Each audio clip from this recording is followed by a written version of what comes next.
Hola, ¿qué tal? Hola a todos, ¿qué tal?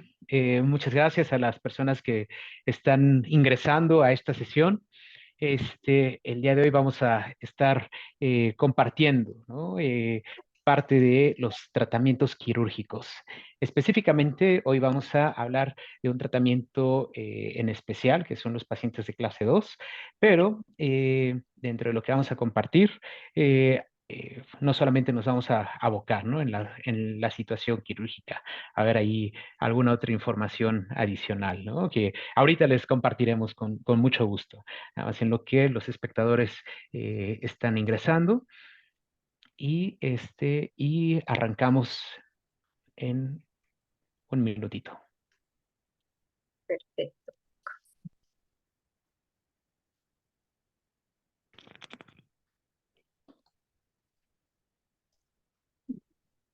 Muy bien.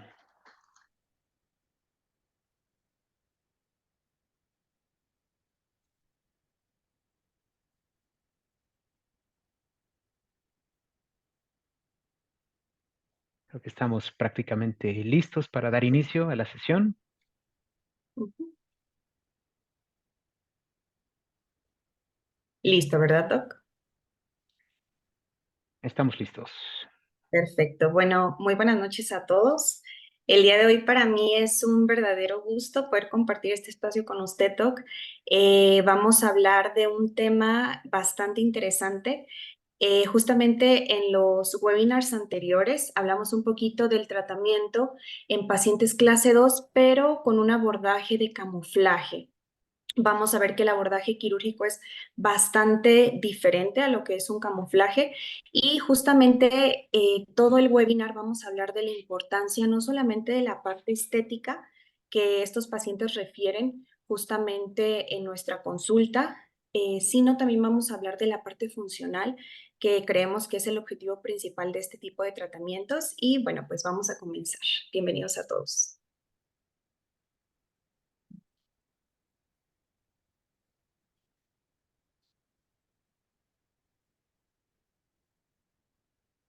Perfecto. Muy bien, pues muchísimas gracias a todos los que están aquí con nosotros y muchas gracias, doctora Abigail. Es para mí un gusto compartir contigo este foro y pues bueno, queremos compartir con ustedes esta información que de pronto es regresar un poco a las bases, recordar, ¿no? Sin embargo, las maloclusiones de clase 2 justamente se dan por toda una circunstancia, ¿no? De sucesos en la vida de la persona, tanto por una situación de crecimiento, algo genético, algo intrínseco de la vida de la persona, o también por algunos otros factores externos, ¿no? La epigenética que conocemos. Estos factores pueden ser funcionales o simplemente también una situación que a lo largo de la vida de la persona se den alergias, traumatismos, y bueno, esto nos va a dar justamente como resultado pues las diferentes maloclusiones. En este caso, pues la maloclusión de clase 2, pues justamente tiene tres diferentes vertientes, ¿no? O características dentro de este tipo de maloclusión. En la primera, como vemos en la imagen del lado izquierdo, pues es justamente una hiperplasia, ¿no? Del maxilar, en donde justamente el maxilar superior es el que ha crecido más de lo que genéticamente estaría programado en lo habitual, ¿no?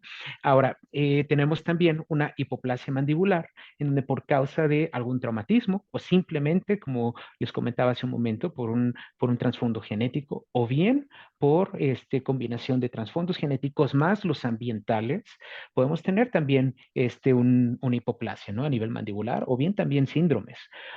También nosotros tenemos que considerar que puede existir la combinación de ambos, que es en particular del caso que el día de hoy les vamos a mostrar, una combinación en donde justamente el maxilar va a tener un mayor crecimiento, más acentuado, y la mandíbula va a tener un crecimiento menor.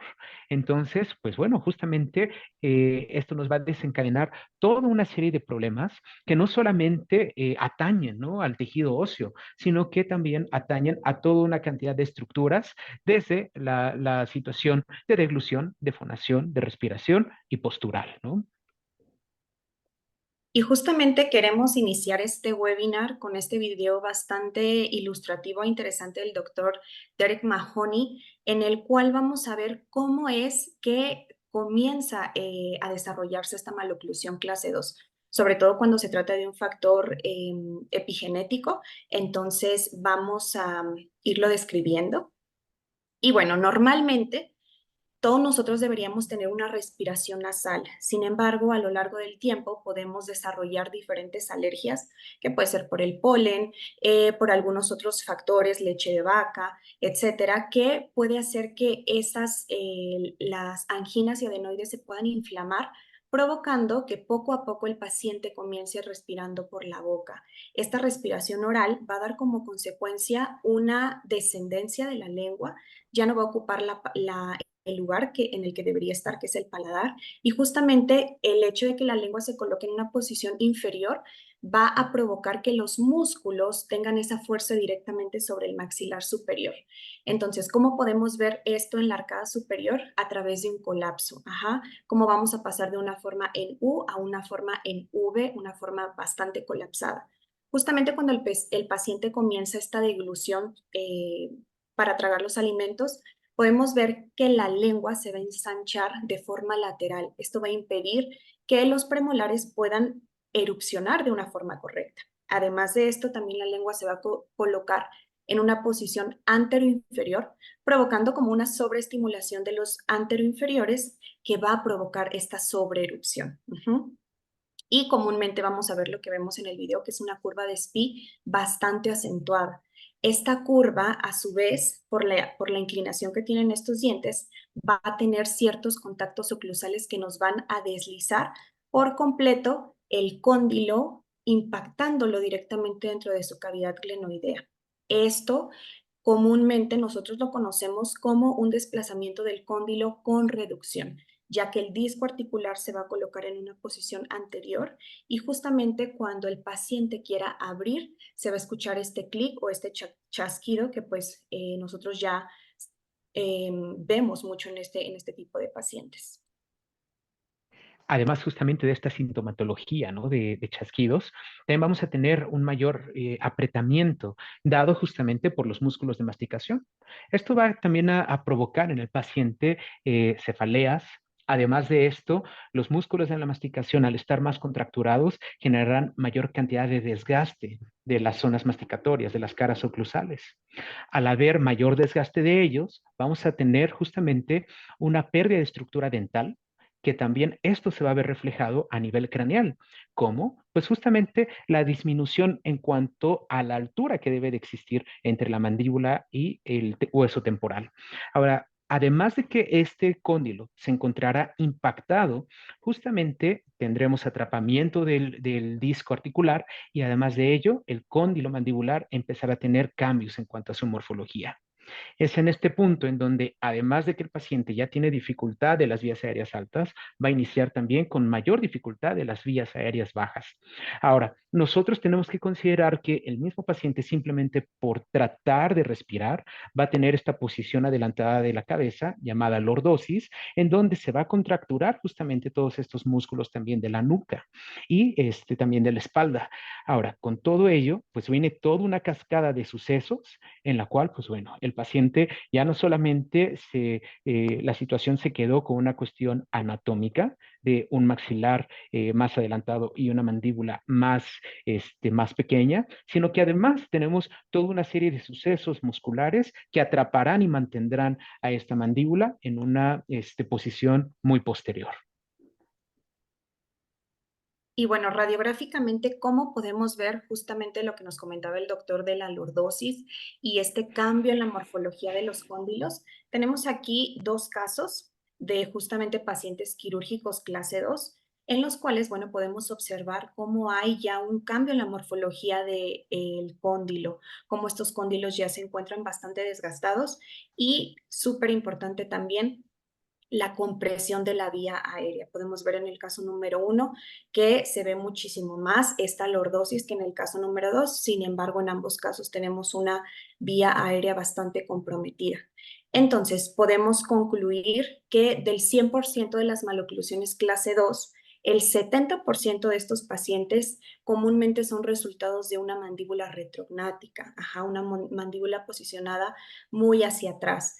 Entonces, siempre el objetivo para este y todos nuestros casos va a ser la corrección del perfil facial, la oclusión y lo más importante, devolverle al paciente la función. Ahora, una fase crucial para una persona, pues es si es que tiene la oportunidad de recibir un tratamiento ortopédico, eso en realidad va a ser la diferencia. ¿Por qué? Porque justamente el paciente o la mandíbula del paciente, pues tiene un tamaño determinado genéticamente. Nosotros no podemos elongar esa mandíbula, no la podemos hacer crecer, pero lo que sí podemos hacer es justamente poner todo el entorno listo para que esta mandíbula simplemente exprese todo su crecimiento, ¿no? Para lo cual está genéticamente programado. Por ejemplo, podemos tener aparatos como el arco extraoral, el cual pues pretende que justamente la mandíbula pueda adelantarse lo más posible. Tenemos aparatos muy funcionales como el Mayo Brace, que lo que pretende también es hacer un efecto Frankel, en el cual pues se repliega, ¿no?, la musculatura peribucal y justamente también estimula la musculatura miloioidea para tratar de generar una mayor propulsión, ¿no? A nivel mandibular. También tenemos aparatos como Bionator, que justamente pues el trasfondo del aparato de Bionator es justamente poder llevar la mandíbula lo más anterior, hacia su posición más anterior. Pues bueno, actualmente tenemos dispositivos como los alineadores y justamente estos alineadores ya incorporan aletas, ¿no? Aletas para poder hacer avance mandibular, tratando de emular a muchos otros aparatos que hemos ocupado, ¿no? Por mucho tiempo atrás, ¿no? En la ortodoncia. Aquí otro de los ejemplos, pues es también este tipo de hiperpropulsor, que tenemos también muchos tipos. Podemos hablar de PowerScope, de Forsus, entre muchos otros, ¿no? Sin embargo, aquí este momento de la vida de una persona, pues bueno, puede ayudar para justamente que esta mandíbula pueda adelantarse y llegar a la posición que debería, o si el paciente de todas maneras está genéticamente programado a tener una posición mandibular disminuida o un crecimiento mandibular disminuido, pues bueno, eventualmente requerirá de una cirugía ortognática, pero posiblemente podría esta cirugía ortognática tener una menor severidad a que simplemente el paciente no hubiera tenido ningún tipo de intervención. Ahora, si este fuese el caso, si tuviéramos nosotros que recurrir a la cirugía ortognática, pues bueno, actualmente se conocen tres tipos de protocolos, ¿no? Uno de ellos es la cirugía temprana, otro de ellos conocido como cirugía primero o surgery first, o bien el que ya hemos llevado a cabo por muchos años, ¿no? Y que ayuda bastante, ¿no? También a lograr una posición funcional de la masticación previa a la cirugía, pues es la cirugía convencional, ¿no? La cual consta de una fase de ortodoncia prequirúrgica justamente para tener ahora sí todo el lecho de oclusión preparado para que en cuanto el cirujano haga el traslape de los maxilares, pues simplemente la oclusión lo mantenga en la posición, ¿no? Doctora Tapia, ¿nos podrías por favor comentar un poco más al respecto de estos protocolos? Claro que sí, con mucho gusto. Vamos a dar una pequeña introducción acerca de estos tres protocolos para cirugía ortognática. Vamos a ver algunas diferencias entre ellos. Y bueno, hablando un poquito acerca de la cirugía temprana, este protocolo va a tener una fase ortodóntica prequirúrgica, pero esta fase va a ser muy cortita. ¿A qué me refiero? Que cuando el paciente se toma sus modelos físicos, llega a tener cierto tripodismo. Sin embargo, hay algunos contactos, algunas rotaciones que necesitan mejorarse para que la cirugía sea lo más exitosa posible. Entonces, es una fase ortodóntica corta, de aproximadamente 3 meses, en el que se prepara el paciente, se colocan brackets y se somete a cirugía. Después de que el paciente regresa de su cirugía ortognática, bueno, se trata como una fase postquirúrgica y básicamente para el detallado y la consolidación final las arcadas. Dentro de la cirugía primero o el surgery first, este es un protocolo completamente diferente, ya que el paciente no se va a someter a ninguna fase ortodóntica prequirúrgica. El paciente cumple vamos a verlo ahorita más adelante, cumple con ciertas características dentales, las cuales son muy convenientes para hacer primero esta fase que es quirúrgica y después, ahora sí, iniciar con la fase de brackets. Y dentro de la cirugía convencional, bueno, ya nos comentaba el doctor que esta fase, más bien este protocolo quirúrgico, se necesita una fase ortodóntica prequirúrgica. Esta va a durar el tiempo que sea necesario para preparar al paciente, conseguir ese tripodismo perfecto en modelos para que posteriormente sea reproducido durante la cirugía. El día de hoy vamos a ver un poquito más a fondo acerca de las características de Surgery First y de la cirugía convencional, que es justamente un casito clínico que les vamos a mostrar más adelante. Bueno, vamos a ver esta revisión de la literatura de este artículo de la JODO, que nos va a hablar justamente de las características del Surgery First. Y bueno, ¿cómo es que nace toda esta situación? Anteriormente, los pacientes, cuando justamente se iniciaban estos protocolos de cirugía ortognática, no se sabía o se desconocía el hecho que el paciente tenía que pasar por una fase preortodóntica, descompensar al paciente, aliviar las rotaciones, lograr este tripodismo. Entonces, al no saberse que se tenían que realizar esos protocolos, entonces al paciente se operaba así sin ningún tipo de preparación y ellos se dieron cuenta que ese protocolo no era exitoso. ¿Por qué? Porque al final, cuando se realizaba la cirugía, no había un correcto tripodismo, no había estabilidad oclusal en esos tratamientos, por lo tanto, siempre recaían. Y no fue hasta el año 2009 que el doctor Nashaka, él reintroduce todo este término y comienza a comentar que solamente este tratamiento se puede utilizar en casos muy selectivos. Me gusta mucho esta comparación que hacen los hermanos Berman acerca de este protocolo de Surgery First y ellos tienen esta frase, ¿no? Que es build the house and then move the furniture, que es básicamente primero se construye la casa. Primero, si nosotros lo vemos a nivel quirúrgico, primero se mejoran las relaciones esqueletales, primero se consigue la clase 1 esqueletal para después mover los muebles, que sería básicamente mover los dientes, conseguir esta oclusión funcional, ahora sí, compensar al paciente dentalmente. Ahora, no todos los pacientes, como bien nos comentaba la doctora, pues entran dentro de este protocolo. Ojalá que todos pudieran entrar por las ventajas que comentaremos, pero no es la realidad. Para esto tenemos que reconocer ciertas contraindicaciones. Y la primera contraindicación que tenemos nosotros que mencionar es justamente el apiñamiento dental severo, ya que este apiñamiento justamente nos va a impedir que puedan haber contactos adecuados o, como nos decía la doctora Tapia, que podamos tener nosotros cierta estabilidad o tripodismo al momento de la cirugía. Por lo tanto, muchas veces se requieren también extracciones dentales, y extracciones estamos hablando de terceros molares, premolares. Entonces, justo tenemos nosotros que hacer una correcta cuantificación, ¿no? De la falta de espacio. Otra de las contraindicaciones es la asimetría facial.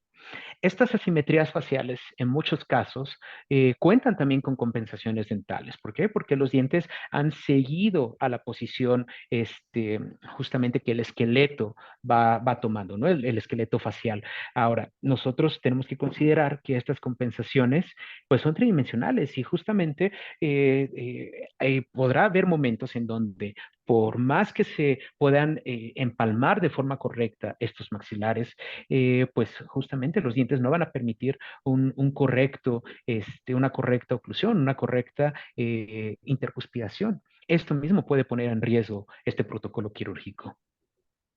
Así es, Doc. Otra de las contraindicaciones para el Surgery First son las discrepancias transversales severas. Es decir, pacientes que tengan un exceso de colapso mental, colapso maxilar, que requieran una expansión palatina rápida, asistida quirúrgicamente o con microtornillos, no van a ser candidatos, porque justamente lo que usted comentaba, Doc, van a tener ciertas compensaciones o torques negativos en los molares, los cuales no van a permitir que haya tripodismo durante la cirugía. Otra son las discrepancias de arco. se refiere básicamente cuando hacen falta dientes. El hecho que no tenga toda su dentadura completa, eso no va de igual forma a permitir que haya tripodismo durante la cirugía. Y una contraindicación súper importante es en pacientes clase 2, división 2 con sobremordida. Recordemos que estos pacientes tienen características dentales muy específicas, es decir, que tienen los incisivos anterosuperiores bastante retroinclinados y sobreerupcionados, lo cual va completamente a atrapar la mandíbula y no va a permitir que haya este avance. Así es. Y bueno, vamos a hablar un poquito acerca de las ventajas, porque si bien estos pacientes son muy selectivos, vamos a ver que cuando un paciente es candidato para Surgery First va a tener miles de ventajas con respecto a una cirugía convencional. Como número uno, tenemos que la alineación del arco dental va a ser tratada como cualquier maloclusión clase 1. Recordemos que en este protocolo el paciente se va a cirugía sin ningún tipo de aparatología fija. Posteriormente, el paciente regresa y es aquí en donde se le coloca la aparatología y básicamente se hacen compensaciones dentales muy sencillas. Otra de las ventajas es que la posible recidiva postquirúrgica puede abordarse fácilmente con ortodoncia posoperatoria. Justamente estos pacientes tienen una tendencia a recidivar, que es un componente muscular que vamos a hablar más adelante. Sin embargo, es una gran ventaja que nosotros podamos corregir o tratar de no dejar que avance más la recidiva justamente por esta fase postquirúrgica. Claro. Y además de esto, otra de las grandes ventajas que nos provee este tipo de protocolo es resolver el motivo de consulta por el cual nos visitan a estos pacientes, ¿no? Que es la apariencia facial. Entonces, si nosotros tenemos la oportunidad de operar primero al paciente y que no pase por la etapa de descompensación en donde todavía se incrementa, ¿no? La deformidad dentofacial. Entonces, justamente cuando nosotros tenemos la oportunidad de operar primero al paciente y él ve estos cambios a nivel estético, a nivel funcional, porque estas vías aéreas también se quedan mucho más permeables. El paciente puede respirar mejor, se ve mucho mejor y además de ello, pues vamos como tal a tener una mejor respuesta, ¿no? Por parte del paciente, porque ya resolvimos su motivo principal de consulta. ¿Esto qué va a traer como consecuencia? Uno, pues la satisfacción del paciente y número dos, la cooperación del paciente. Entonces, ahora que nosotros ya procedamos a realizar el tratamiento ortodóntico, pues justamente vamos a tener muy buena cooperación del paciente para uso de elásticos o simplemente con las indicaciones que nosotros demos. Ahora, también el paciente se va a ver aún más motivado. ¿Por qué? Porque el mismo acto quirúrgico va a desencadenar todo un proceso inflamatorio a nivel generalizado alrededor de los maxilares y va a traer consigo un fenómeno que conocemos por sus siglas en inglés como RAP. Esto significa fenómeno de aceleración regional. Este fenómeno de aceleración regional permite que justamente los dientes puedan moverse más rápido, de una manera, pues sí, más acelerada a lo convencional que veríamos, ¿no? En un paciente que no tenga alguna injuria quirúrgica. Pues esto va a permitir que justamente nosotros podamos lograr también los objetivos dentales más rápido, ¿no? Por ende, el paciente habrá mejorado su estética facial de primera instancia y en segundo lugar, va a tener un tratamiento ortodóntico mucho más rápido que lo convencional. Muchas gracias, Doc. Y bueno, vamos a hablar un poquito acerca de cirugía convencional, que es comúnmente lo que hacemos en el Centro de Estudios Superiores de Ortodoncia. Y para esto les traigo este artículo. Pueden escanear el código QR si les interesa un poquito más de información, que pues bueno, nos va a hablar de cómo es esta preparación ortodóntica prequirúrgica. Y justo aquí quisiera platicarles un poquito acerca de la descompensación dental y por qué es tan importante que nosotros tengamos esta comunicación con el paciente. Se sabe que el paciente cuando llega a la consulta él refiere que no le gusta pues su perfil, su carita. Entonces, ese es el principal motivo de consulta de los pacientes. Sin embargo, al optar por un tratamiento quirúrgico, se le tiene que explicar al paciente que esa maloclusión o que esas características faciales se van a exacerbar más. Esto se debe a que nosotros vamos a tratar la maloclusión maxilar, por ejemplo, independientemente de la mandíbula. Vamos a tratar las arcadas de forma independiente, vamos a llevar estos dientes a sus bases óseas, a corregir las rotaciones, liberar el apiñamiento, y eso, al no compensarlo dentalmente, va a hacer que el paciente se vea aún más clase 2, aún más clase 3. Ajá, entonces, por eso es importante mencionarle esto a los pacientes. Sin embargo, también, o sea, comentar que es una fase completamente transitoria. Ajá, va a ser una fase temporal y que después el paciente va a ver los resultados deseados. Entonces, ¿en qué consiste esta fase prequirúrgica? Número uno, en la alineación y coordinación de los arcos, en el cierre de espacios y en la oclusión funcional que vamos a ir describiendo a continuación. Por ejemplo, en un protocolo de un paciente clase 2 quirúrgico, normalmente iniciaríamos con la alineación del arco superior. Esto para aumentar el overjet y poder hacer que esta mandíbula avance un poquito más. Entonces también vamos a corregir la curva de Spee, que justamente lo veíamos en el video sobre esta sobreerupción de los anteroinferiores, la poca erupción de los premolares. Entonces vamos a corregir todas esas discrepancias dentales en la alineación. Algunos protocolos sugieren el cierre de espacios por extracciones de premolares. Estas extracciones de premolares se realizan debido al apiñamiento severo que llegan a tener algunos pacientes. ¿Esto por qué? Porque al final los dientes siempre van a buscar una oclusión y siempre van a buscar contactar con los superiores. Al haber un excesivo overjet por una proinclinación superior, entonces los incisivos anteroinferiores se van a proinclinar demasiado. Ajá. Muchas veces, pues es una gran opción, las extracciones o si bien distalización con microtornillos. Justo uno de los objetivos clave, ¿no? de esta preparación prequirúrgica es culminar en este punto. Justo el que nosotros podamos tomar registros de modelos y que estos modelos logren esto, una oclusión funcional. Como pueden ver en estas fotografías de modelos prequirúrgicos, se simula, ¿no? El acto quirúrgico, en el cual pues vemos que se logra una correcta posición de molares, premolares, caninos, overbite y overjet. Esto nos permite que podamos tener un tripodismo y este tripodismo lo que nos va a ayudar o al cirujano va a ayudar y que va a ser oro molido es que al poder superponer los maxilares en la posición correcta, pues la misma oclusión va a permitir que se mantenga esto estable y esto por ende también va a sumar, ¿no? Para una fase de cicatrización adecuada, que no haya complicaciones.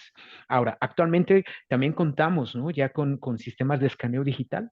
Cuando nosotros escaneamos las arcadas, también tenemos la oportunidad de registrar la dimensión vertical del paciente y justo a través de un articulador virtual tratar de hacer la transferencia. Ahora, esto junto también con programas tridimensionales que permiten hacer la simulación de la cirugía, ahora sí que el resultado es justo, como ven en la imagen del inciso C, la generación de guardas, ¿no? Estas guardas que al momento de hacer la corrección de los maxilares, les llamamos guardas intermedias, permite que el cirujano, a través del registro de las caras oclusales, justo él pueda posicionar a los maxilares de la manera planeada, ¿no? Y esto pues obviamente incrementa las tasas de éxito de los actos quirúrgicos. Exactamente, Doc. Y bueno, vamos a hablar un poquito acerca de las técnicas quirúrgicas que se realizan en los pacientes clase 2. Va a depender exactamente del ángulo del plano mandibular, es decir, si el paciente es hiperdivergente o hipodivergente, van a ser técnicas quirúrgicas diferentes. Por ejemplo, en el caso número 1, tenemos un paciente con ángulo del plano mandibular alto. ¿Esto qué significa? Que la mandíbula se está posicionando en una posición hacia atrás y hacia abajo, por lo que la técnica adecuada será un adelantamiento mandibular con una rotación en sentido antihorario. Esto va a beneficiar muchísimo el perfil del paciente. Sin embargo, en la opción número 2, con pacientes con ángulo del plano mandibular bajo, estos pacientes tienen un crecimiento de la mandíbula hacia adelante y hacia arriba, por lo que el avance mandibular quirúrgico va a ser con una rotación en sentido horario a las manecillas del reloj. Dentalmente, ¿cómo podemos identificar estos pacientes? Bueno, en pacientes con plano mandibular alto, podemos ver que son pacientes que tienen una proinclinación excesiva de los incisivos anterosuperiores. Podemos clasificarlo, ¿sí? Como un paciente clase 2, división 1, a comparación de pacientes con ángulo del plano mandibular bajo. Estos pacientes van a tener esta característica muy particular, que es que los incisivos anterosuperiores estén súper retroinclinados y sobreextruidos. Esto va a hacer que la mandíbula esté completamente atrapada y en el acto quirúrgico no pueda avanzar, que es justamente lo que mencionábamos como contraindicaciones del surgery first. Entonces, si lo vemos facialmente, así pudiéramos diagnosticar a un paciente clase 1, clase 2 hiperdivergente y clase 2 hipodivergente, en el que de igual forma se va a hacer un avance, sin embargo, con rotaciones diferentes. Y bueno, el día de hoy vamos a ahondar un poquito más en pacientes clase 2 con ángulo del plano mandibular alto, que es justamente el casito que les traemos a continuación. Y quisiera comentarles que en estos pacientes con retrognasia y prognatismo maxilar, siempre va a estar la función respiratoria comprometida, por lo que la cirugía bimaxilar, es decir, una cirugía de impactación y una cirugía de avance va a ser lo más indicado para este tipo de pacientes, para devolverles la función. Recordemos el diagnóstico de nuestro paciente, que pues es un paciente con las vías aéreas bastante comprometidas, con una muy poquita permeabilidad, lo podemos ver tanto en su radiografía lateral de cráneo como en su tomografía. Y profundizando un poquito más en el tema, vamos a ver que el diagnóstico de elección para poder nosotros tratar estos pacientes va a ser a través de una polisomnografía, que es un estudio en el que nosotros vamos a evaluar la calidad y la cantidad del sueño. Va a depender de la cantidad de hipoapneas o apneas que tenga el paciente durante el descanso, que nosotros vamos a determinar si es leve, moderada o severa. Y ante estos casos, bueno, siempre va a ser una opción la cirugía de avance maxilomandibular.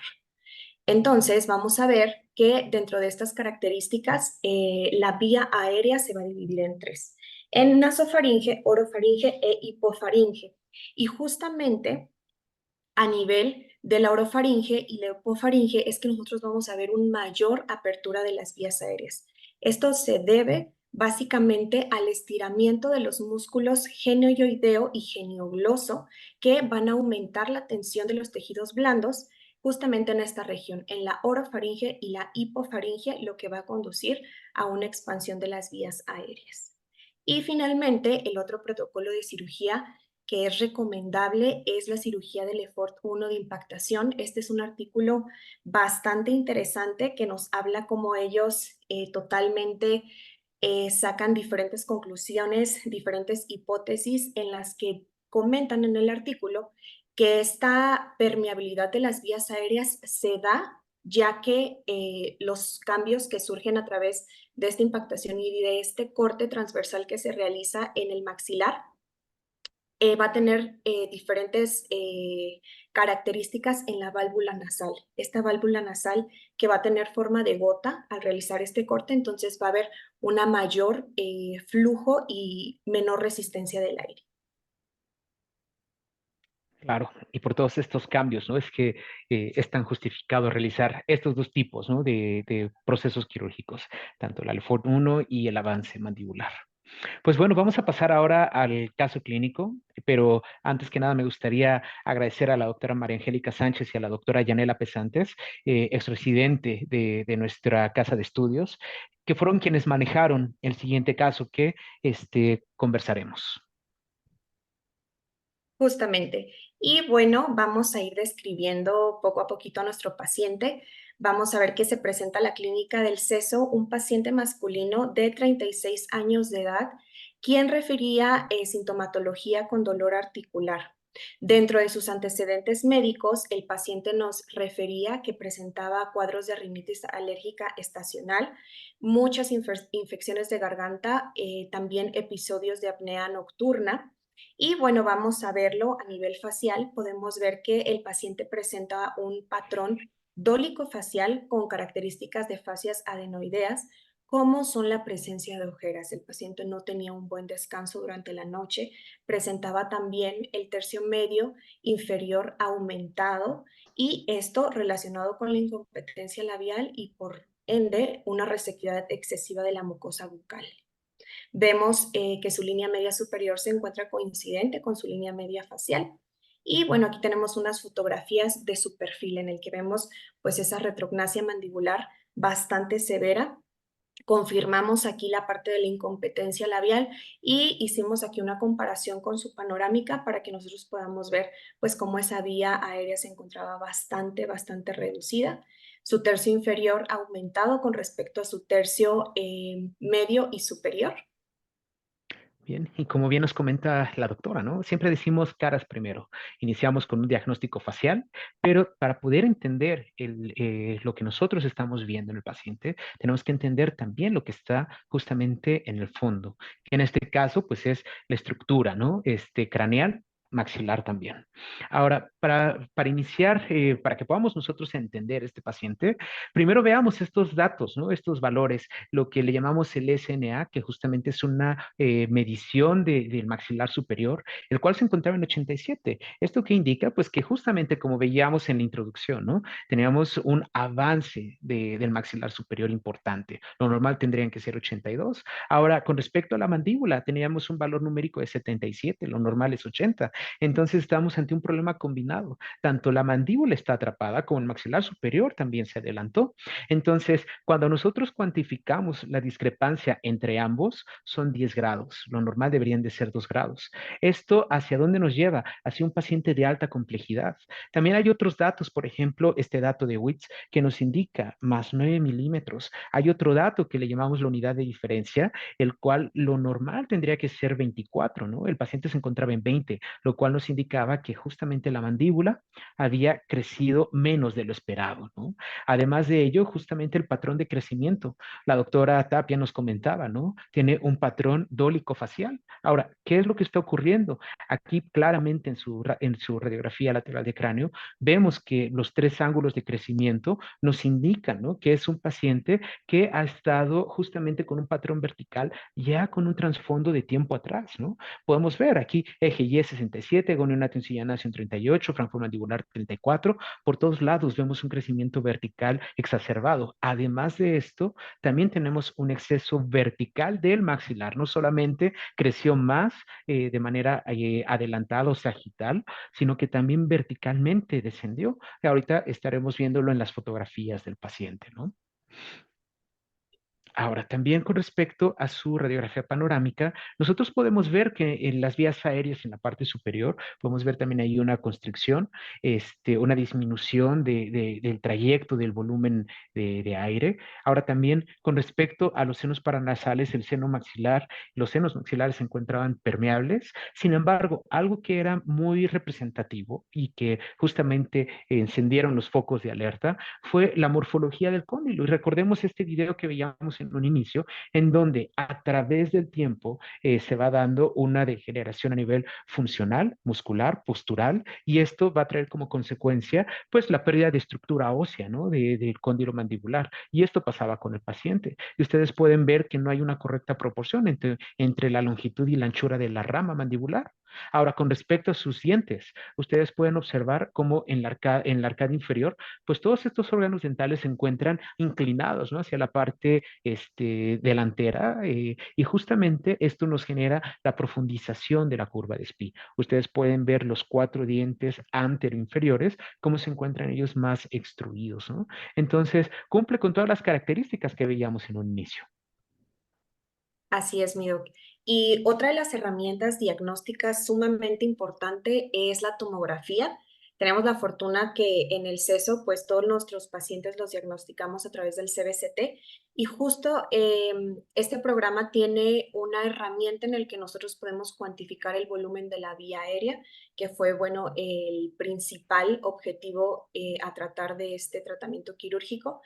De igual forma, podemos ver la relación de los dientes con sus corticales, tanto vestibular como lingual. Y bueno, dentro del análisis oral vamos a ir identificando algunas características como lo es la clase 2, severa, canina y molar. De igual forma podemos ver cómo la línea media inferior se encuentra 2 milímetros hacia la derecha con respecto a su línea media superior. De igual forma, el aumento del overjet y del overbite, teníamos un overjet de 10 milímetros cuando la norma es de 2 milímetros, lo cual pues nos confirma este diagnóstico quirúrgico. Un overbite aumentado al 50%. Tenemos unas fotitos aquí de sus arcadas superior e inferior. Nosotros realizamos diferentes estudios de análisis de espacio, como es Carey, en el cual nos decía que en superior teníamos un apiñamiento de menos 5,4 milímetros y en inferior de menos 11 milímetros, por lo cual fueron justificados para este tratamiento las extracciones. Y bueno, tenemos aquí unas fotitos de sus modelos en el que podemos confirmar la relación molar y canina, el overjet aumentado.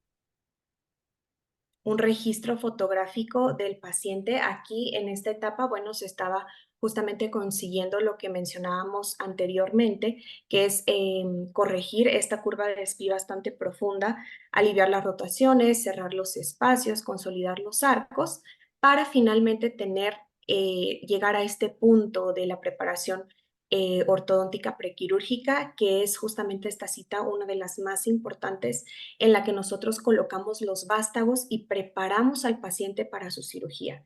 Estas fotos son de una cita previa a la cirugía ortognática, en el que se colocan vástagos, tanto crimpables como punteables, se feruliza completamente la arcada superior e inferior y se coloca una resina azul que simplemente es de referencia para la línea media y que en el momento del acto quirúrgico, pues la sangre y otros factores, pues permitan la visibilidad de esta. Y bueno, quiero mostrarles aquí la fotito del paciente recién llega un mes después de su cirugía. Podemos ver cómo pues el overjet y el overbite mejoran muchísimo después de esta cirugía. Sin embargo, podemos ver a nivel ahí del cuadrante 3 una recesión bastante severa. Ajá. Esto pues es uno de los riesgos de este tipo de cirugías. Hubo por ahí un corte, entonces hubo a consecuencia esta recesión gingival. Sin embargo, después se corrigió. Vamos a verlo más adelante en sus fotitos. Son fotos de la tomografía posteriormente de la cirugía, en el que podemos ver, bueno, las fijaciones. Vemos una cirugía de impactación, Lefort 1, una cirugía de avance mandibular, al igual de una mentoplastía. Y bueno, vamos a Perfecto. ver las comparaciones inicio-progreso final. Justamente.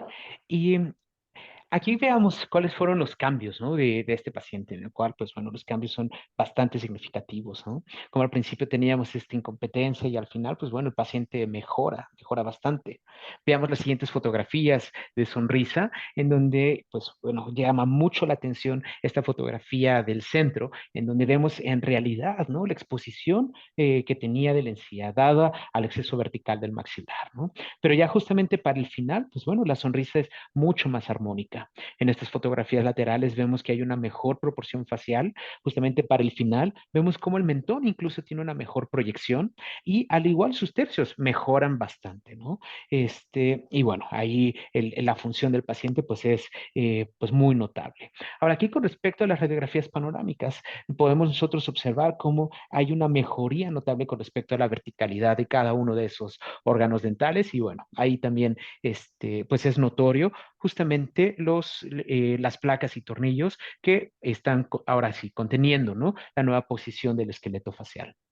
Aquí en sus laterales de cráneo podemos también observar, ¿no? Los cambios tan importantes que hay con respecto a la vía aérea, la posición, ¿no? Con respecto a la nueva posición mandibular, justamente dado por esta impactación que también tuvo el maxilar superior, lo cual permitió justamente hacer una rotación mandibular y que mejorara aún más la proyección del mentón, sumado, ¿no? A una mentoplastía que tuvo y también, pues bueno, vemos también la posición de las vértebras cervicales, ¿no? Como el paciente incluso mejora ahora justamente su postura. Y justamente también vemos aquí la impactante fotografía inicio-final de estos cortes tomográficos, en el que podemos ver que el volumen inicial era de 45 milímetros cúbicos y el paciente termina con un volumen de la vía aérea de 483,8 milímetros cúbicos. Bastante incremento en la apertura de las vías aéreas. El paciente refería que podía correr, que podía subir escaleras y que ya no le faltaba el aire.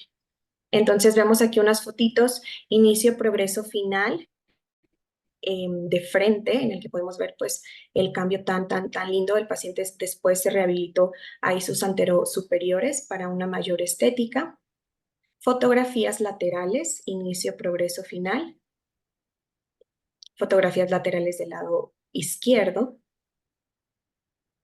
Fotografías oclusales, inicio, progreso, final, vemos cómo ya tenemos un correcto desarrollo de arco, tanto en superior como en inferior. Y bueno, vamos a pasar a esta parte de sobreimposiciones en las que el doctor pues, nos va a explicar justamente el avance y la impactación del maxilar. Pues justo las sobreimposiciones nos permiten, ¿no? Comparar el inicio y el final del tratamiento. Y aquí, pues bueno, gracias a la técnica quirúrgica del maxilar, la osteotomía del FOR 1, se realizó una impactación de 5 milímetros, lo cual pues fue bastante. Nosotros lo podemos ver, ¿no? Con este trazo rojo en el maxilar superior, el cual, pues bueno, también fue responsable de esta cantidad de rotación mandibular, ¿no? Justamente la osteotomía sagital de rama de avance fue un avance considerable, fueron 8 milímetros de avance. Además, una mentoplastía de 6 milímetros adicionales, sumado con la rotación mandibular, pues la resultante, pues son estos cambios faciales, ¿no? Una mejor proyección de el perfil facial. Ahora, con respecto a la sobreimposición sobre maxilar, pues justamente analizando el maxilar superior exclusivamente, pues podemos ver, ¿no? Cómo esta impactación, pues es lo que logra mucho, ¿no? De los cambios en el paciente. Si nosotros vemos en esta sobreimposición sobre el componente palatal, podemos también ver los cambios dentales que se van realizando a lo largo, no solamente de la preparación prequirúrgica, sino ya del detallado final del paciente. Y por último, a la sobreimposición sobre sínfisis. Aquí podemos justamente ver la elongación del cuerpo mandibular, también la elongación de la sínfisis mentoniana y los cambios tan considerables que hubo con respecto a esta curva de espinol, toda la intrusión que tuvieron estos incisivos anteroinferiores. Y bueno, finalmente al paciente se le recomendaron los retenedores circunferenciales, tanto en superior como en inferior. Vemos aquí en la fotito frontal cómo ya el paciente se había realizado el injerto de tejido conjuntivo para esas recesiones importantes después de la cirugía.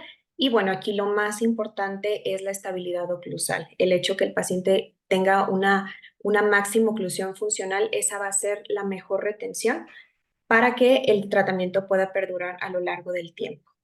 Y bueno, finalmente un MORPH en el que podemos ver toda la trayectoria, inicio, progreso, final, cómo el paciente mejora muchísimo, no solo dental, sino funcionalmente. Una fotito artística de nuestro querido paciente, como ya al final no solamente ocurre un cambio estético, sino un cambio completo en la calidad de vida de estos pacientes. Y bueno, es un gusto para mí haber compartido este espacio con usted, doctor. Muchísimas gracias a usted, a la doctora Angie, a la doctora Yanela, por este maravilloso manejo del caso. La verdad me encanta este tema y pues agradecerle muchísimo, doctora, su instrucción. Lo quiero, lo admiro y lo respeto muchísimo y pues muchas gracias a los que se conectaron y nos acompañaron durante este espacio. Y pues, doctora Abigail, para mí fue un placer, de verdad, poder compartir, ¿no? Este tiempecito en el cual, pues bueno, compartimos lo que nos apasiona, ¿no? Que en este caso, pues es la ortodoncia. Y pues bueno, les agradecemos mucho a todas las personas que se conectaron. Pues entendemos que este es un foro abierto, podemos tener tanto ortodoncistas como estudiantes para ortodoncia, odontólogos, generales o simplemente pacientes, ¿no? Entonces, pues les agradecemos mucho por haberse conectado con nosotros y les invitamos a que también nos sigan en nuestras redes sociales del Centro de Estudios Superiores de Ortodoncia. Les agradecemos mucho por haberse conectado esta noche. Muchas gracias. Hasta luego.